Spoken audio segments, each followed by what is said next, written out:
दोस्तों इस वीडियो में हम आने वाले नेक्स्ट एपिसोड के प्रीव्यू को एक्सप्लेन करने वाले हैं। तो जैसा कि हमने पिछले एपिसोड में देखा था, वांग को टेलीपोर्टेशन पोर्टल चाहिए था जिसकी मदद से वो जाओ कंट्री जा सके। उस टेलीपोर्टेशन पोर्टल को ढूंढने के लिए वो सी ऑफ डिमोनिक कल्टीवेटर के अंदर आ गया होता है, जहाँ आने के बाद उसे काफी सारी मुश्किलों का सामना करना पड़ा था। पर उसकी इतनी सारी मुश्किलें आखिरकार कारगर काम आती है, क्योंकि उसे वो मैप मिल चुका था जिसकी मदद से वो टेलीपोर्टेशन पोर्टल तक के जा सकता है। इसलिए वो वहां से टेलीपोर्टेशन पोर्टल तक के पहुंच गया था और उस पोर्टल को एक्टिवेट करने के बाद वो उस पर सवार होते हुए करीब 400 साल बाद जाओ कंट्री जाने के लिए निकल जाता है। जिसके बाद यहाँ से ये प्रीव्यू शुरू होता है। तो इस प्रीव्यू की शुरुआत में हम एक घर को देखते हैं जो काफी ज्यादा वीरान पड़ा हुआ था। ऐसा लग रहा था कि काफी टाइम से यहाँ पर कोई भी नहीं आया है। वांग जब उस घर को देखता है तो उसके आंखों से आंसू निकल आते हैं, क्योंकि ये घर कोई और नहीं बल्कि उसी का घर था जिसमें वांग ने अपने बचपन को गुजारा था अपने पेरेंट्स के साथ। उस घर को देखते साथ ही उसे सारी की सारी पुरानी मेमोरी याद आ रही होती है कि कैसे वो इस कल्टीवेशन की दुनिया में आने से पहले अपने पेरेंट्स के साथ मूर्तियां बनाने का काम करता था। उसे दुनिया से कोई भी मतलब नहीं था कि लोग कितने पावरफुल बनते जा रहे हैं, कितने नहीं बनते जा रहे हैं। उसे बस अपने पेरेंट्स का ख्याल रखना था और थोड़े बहुत काम करके घर को चलाना था। लेकिन उसके फोर्थ अंकल ने उसे इंसिस्ट किया था कि तुम्हें कल्टीवेशन की दुनिया में अपना सफर शुरू करना चाहिए। इसी वजह से वांग कल्टीवेशन की दुनिया में कदम रखा था, जिसके बाद से तो वांग ने पीछे देखा ही नहीं। इसी कल्टीवेशन के सफर में आने की वजह से उसके दुश्मन भी बढ़ गए, जिन दुश्मनों ने उसके पेरेंट्स की जान ले ली। इसी वजह से वांग के वहां पर आंखों से आंसू निकल आते हैं। वो धीरे धीरे करते हुए अपने घर की तरफ बढ़ रहा होता है और वहां आने के बाद वो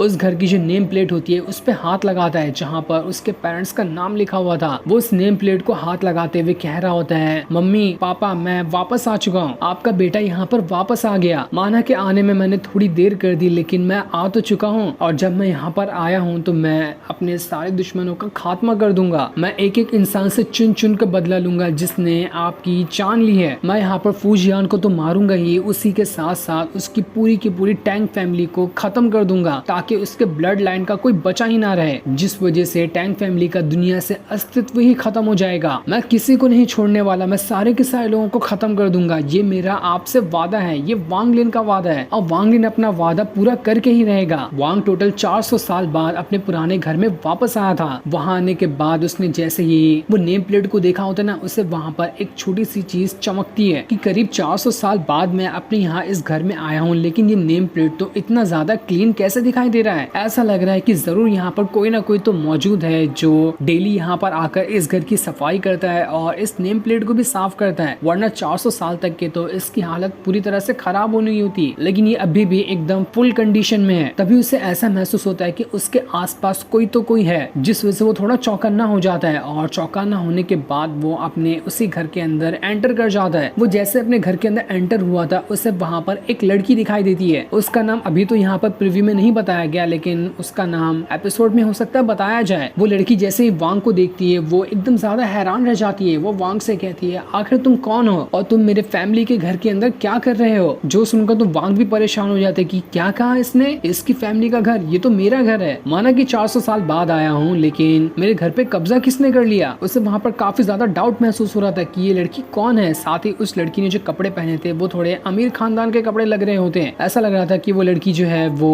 अच्छी फैमिली से बिलोंग करती है। वांग वहाँ पर अपनी स्पिरिचुअल पावर का इस्तेमाल करते हुए सबसे पहले उस लड़की को देखने की कोशिश करता है, जिस वजह से उसे पता चलता है कि इस लड़की के अंदर तो स्पिरिचुअल रूट है ही नहीं। किसी इंसान के अंदर स्पिरिचुअल रूट होती है तो उसका इस्तेमाल करते ही वो कल्टीवेशन की दुनिया में कदम रख पाता है और कल्टीवेशन पावर को गेन कर पाता है। लेकिन अगर स्पिरिचुअल रूट होगी नहीं तो वो कभी कल्टीवेशन वगैरह कर ही नहीं पाएगा। वांग ये देखकर हैरान था कि आखिर इस लड़की के साथ क्या प्रॉब्लम है जो इसके अंदर कल्टीवेशन रूट तो है ही नहीं। लगता है जरूर इस लड़की के साथ कुछ ना कुछ तो हुआ है जिस वजह से इसकी कल्टीवेशन रूट गायब हो चुकी है। वो उस लड़की से उसके बारे में पूछता है कि आखिर तुम हो कौन और तुम यहाँ पर क्या कर रही हो। उस लड़की से बातचीत होने पर वांग को ये पता चलता है कि ये लड़की ना उसके जो फोर्थ अंकल थे जिसने उसे कल्टीवेशन की दुनिया में कदम रखवाया था उसके डिसेंडेंट है। मतलब कि उन्हीं की फैमिली से आगे बढ़ते हुए ये आई है। मानो बेटे का बेटा हुआ, फिर ऐसे ही फैमिली जब आगे बढ़ती गई तो 400 साल बाद ये लड़की यहाँ पर मौजूद है। तब वांग को समझ में आता है कि अच्छा तभी ये लड़की यहाँ पर इस घर को अपना घर बता रही थी और यही वो लड़की होगी जो इस घर को हर बार आकर साफ करती है। हो सकता है कि फोर्थ अंकल ने ही अपने सारे के सारे डिसेंडेंट को ये बताया होगा कि इस घर की सफाई करनी है और इस घर का ख्याल रखना है, क्योंकि मैं कभी ना कभी तो यहाँ पर वापस जरूर जरूर आऊंगा, इसीलिए उनकी फैमिली का कोई ना कोई बंदा हमेशा यहाँ आता होगा जो इस घर की देखभाल करता होगा। वांग को जब पता चल जाता है कि हाँ ये तो मेरे रिश्तेदार के अंदर ही हुई, इसलिए वो अपनी पावर का इस्तेमाल करते हुए उस लड़की के अंदर जो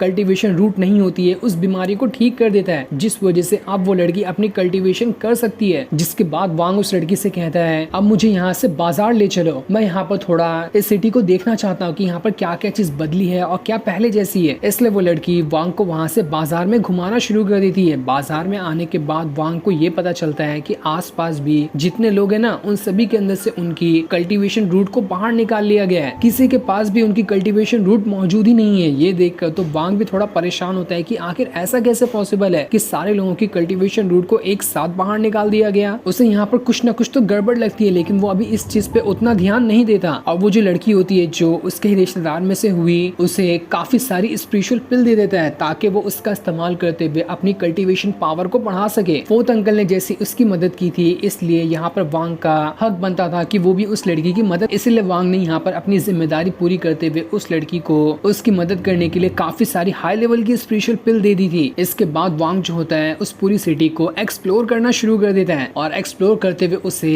थोड़ी दूर आने के बाद एक बंदा दिखाई देता है जिसने अपने चेहरे पे मास्क लगाया हुआ था। वांग अपनी पावर का इस्तेमाल करते हुए उसका मास्क हटा देता है ताकि ये देख सके कि असल में ये बंदा है कौन जो मुझे यहाँ पर इतनी अजीब तरह से देख रहा है और मुझसे बचने की भी कोशिश कर रहा था। वो उससे पूछता है बताओ मुझे कि आखिर तुम कौन हो। तब वो बंदा जो होता है वहाँ पर वांग को ब्रदर कहकर बुला रहा था। अभी इसका रिलेशन तो नहीं पता कि असल में वो बंदा वांग को ब्रदर क्यों कह रहा है, लेकिन इन दोनों का कुछ ना कुछ तो रिलेशन हो गई जो हमें एपिसोड में पूरी तरह से क्लियर करके दिखाया जाएगा। जिसके बाद वांग उस बंदे को अपने साथ रख लेता है और यहाँ से वांग सीधा सीधा टैंग फैमिली के अंदर जाकर फूजियन पे अटैक नहीं करता। सबसे पहले उसका ये प्लान था कि जितनी भी टैंग फैमिली को अलग अलग सेट सपोर्ट करते हैं ना वो पहले उन लोगों को खत्म करेगा ताकि टैंग की जो फैमिली है जिसका एल्डर फूजियान है वो पहले कमजोर हो जाए, उसके बाद वो उसे खत्म कर देगा। लेकिन जैसे उसका ये प्लान बना होता है वैसे ही एक दूसरे सेट के वहां पर लोग आ जाते हैं। ये जो सेट के लोग थे वो फूजियान और उसके सेट को बहुत ज्यादा सपोर्ट करते हैं, मानो कि एक अलायंस की तरह है और उसके दोस्त की तरह है। उन लोगों को जैसे पता चलता है कि यहाँ पर वांग आया है जिसके इंटेंशन कुछ सही नहीं लग रहे, तो वो लोग वहाँ पर वांग के ऊपर अटैक करने के लिए आ गए होते हैं। वो सभी वहाँ पर कह रहे थे हम यहाँ पर टैंग फैमिली को पूरी तरह से सपोर्ट करते हैं, इसलिए जो भी उनका दुश्मन होगा वो हमारा दुश्मन होने वाला है, इसलिए हम यहाँ पर वांग तुम्हें नहीं छोड़ने वाले। उसके बाद तो उस सेट के एल्डर ने अपनी पावर का इस्तेमाल करते हुए अपने और भी साथियों को वहाँ पर बुला लिया था ताकि वो सारे के सारे लोग एक साथ मिलकर वांग के ऊपर अटैक करते हुए उसकी जान ले सके। वांग सोच रहा होता है मैं तो यहाँ पर इन लोगों को जानता भी नहीं था, लेकिन इन्होंने तो खुद अपने रिलेशन के बारे में मुझे बता दिया कि ये लोग टैंग फैमिली और फूजियान को सपोर्ट करते हैं। लेकिन जो भी हो ये तो मेरे लिए अच्छा ही हो गया कि मुझे एक और दुश्मन के बारे में पता चल चुका है, मैं इसी से शुरुआत कर देता हूँ, इन लोगों को मारने के बाद ही मैं आगे बढ़ते हुए जाऊंगा। इसलिए वो वहाँ पर अपनी पावर का इस्तेमाल करना शुरू कर देता है ताकि ये जो सेट के लोग और एल्डर यहाँ पर आया था उन लोगों को मार सके। एक बंदे को पकड़ कर कह रहा होता है देखो मैं यहाँ पर अभी तो फाइट नहीं शुरू करना चाहता था, लेकिन तुम लोगों ने ही यहाँ पर आकर मुझे इंसिस्ट किया फाइट करने के लिए, तो अब अंजाम भुगतने के लिए तुम लोग पूरी तरह से तैयार हो जाओ। जिसके इतना कहते ही ये प्रीव्यू एपिसोड यहाँ पर एंड हो जाता है। इसके आगे जो जबरदस्त वाली फाइट होने वाली है वो हमें एपिसोड में बताया जाएगा। तब तक के लिए थैंक्स